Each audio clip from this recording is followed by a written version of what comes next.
नमस्कार मैत्रिणींनो, प्रेमाच्या रसोई चॅनलवर तुमचं स्वागत आहे। तर मी आज ना तुम्हाला संत्रा स्वस्त पण आहेत आणि संत्र्याचा सीजन पण आहे ना, आता भरपूर संत्रा मिळतात। तर मी संत्र्याची जेली करून दाखवते तुम्हाला। तर मी हे बघा अशा प्रकारे मी 6 संत्रे घेतलेत आणि त्यासाठी मी पाऊण वाटी तूप घेतले, पाऊण वाटी साखर घेतली, थोडंसं आपल्याला काजू बदाम असे लहान मुलं खाणार ना म्हणून आम्ही बारीक किसून घेतले, थोडासा पिस्ता आणि चवीपुरतं मीठ। आणि हे बीट आहे ना, बीट कलरसाठी मी काढून घेतला बीटचा कलर, थोडेसे 2-3 तुकडे घ्यायचे आणि ऑरेंज ज्यूस मध्येच वाटले मी, पाणी नाही अजिबात टाकलेलं। तर अशा प्रकारे आपण आता हे करून घेऊ। तुम्हाला दाखवते मी कसं करायचं, का रस कसा काढायचा। पहिले अगोदर संत्रे चांगले धुवून घ्यायचे, धुवून घेतले का अर्धा असं कापून घ्यायचं आणि हे बघा ह्या भांड्याने असं करायचं, सगळं रस निघून जातो।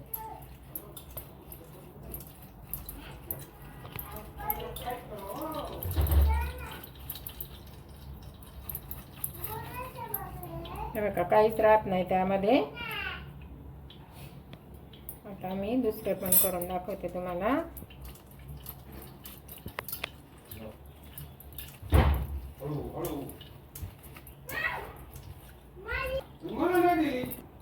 हे बघा अशा प्रकारे आपण सगळ्या संत्र्यांचा ज्यूस करून घेऊ। असं करायचं म्हणजे सगळं निघून जातं, खाली रस पडतो। हे बघा अशा प्रकारे आपण सगळ्या संत्र्याचा ज्यूस काढून घेतलाय। संत्र्याचा ज्यूस या बाउल मध्ये काढून घेऊ। हे ह्या वाटीने 2.5 वाटी आपला रस भरलाय, संत्रे मोठी मोठी होती ना। आता आपण त्यामध्ये साखर टाकू, साखर टाकून विरघळून घेऊ।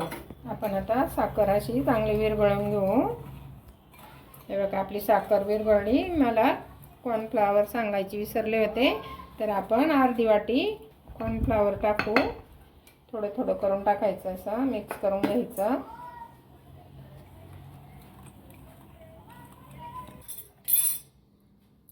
आता आपण कढई गरम करायला ठेवू।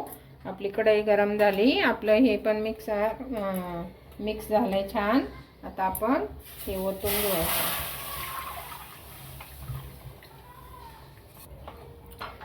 आपण ना हे चांगलं मिक्स करून घ्यायचं।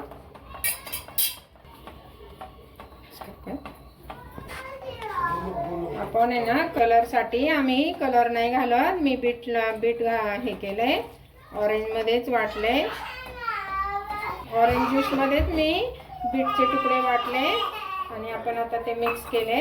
आता आपण हे चांगले डवळून घ्यायचं, उकळी येऊन द्यायची, चांगली मिक्स करायचं, घट्ट झालं पाहिजे चांगलं।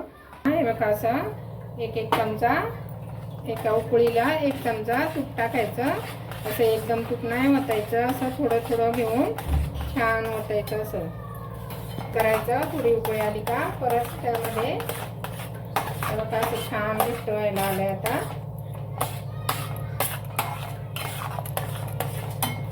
हे बघा आता परत आपण 1 चमचा तूप ना, अर्धी वाटी चमचा हे घेतलंय मी तूप, ते असं थोडं थोडं करत मिक्स करायचं।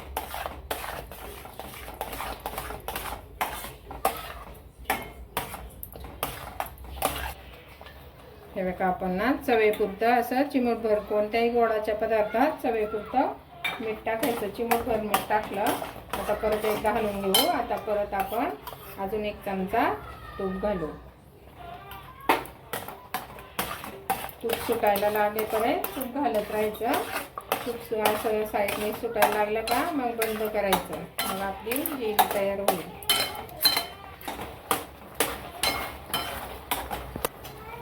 अजून आपलं तूप सुटत नाही, आपण अजून 1 चमचा तूप घालूया, परत राहायचं म्हणजे खाली जायला लागत ते। बघा आपलं चांगलं आता तूप सुटलंय, घट्ट पण झालंय ते जेली सारखं। आता आपण त्यात थोडीशी वेलची पावडर टाकू, ती मिक्स करू। लहान मुलं जर खात नसले ना असे पदार्थ करून द्यायचे, खूप आवडीने खातात ते। लहान बाळ आहे म्हणून आम्ही असं बारीक केलंय, तुम्ही थोडे मोठे तुकडे ठेवले तरी चालेल। आणि लावले खाली मी याला, आणि थोडे काजू बदामाचे असे हे टाकले काप करून बंद. आणि आता आपण हे भांड्यात काढून घेऊ.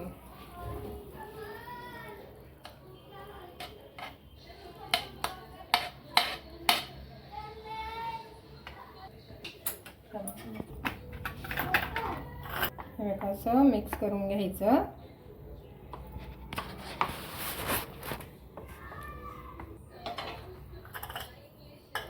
त्यावर आपण थोडेसे काजू बदामाचे असे काप टाकू.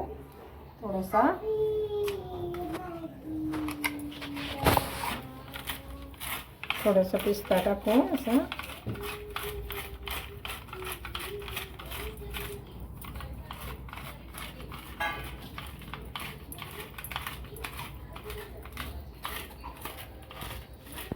हे बघा, अशा प्रकारे आपली आता जेली भांड्यात ओतली. आता आपण याला बाहेर ठेवायचं असलं तर 4-5 तास बाहेर ठेवा, नाहीतर 2 तास फ्रीजमध्ये ठेवा. मग आपण ते घट्ट झालं का त्याच्या वड्या पाडून घेऊ. 2 तास झालेत. आता मी फ्रीजमध्ये ठेवलं होतं. आता बघूया आपण याच्या असे जे वड्या पडतात का असं आता आपण कापून घेऊ.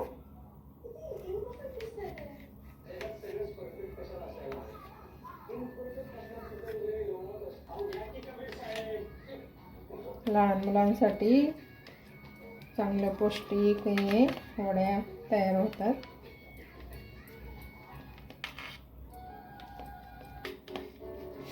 आता आपण काढून बघूया. सुरू घालायची करून घ्यायचं असं.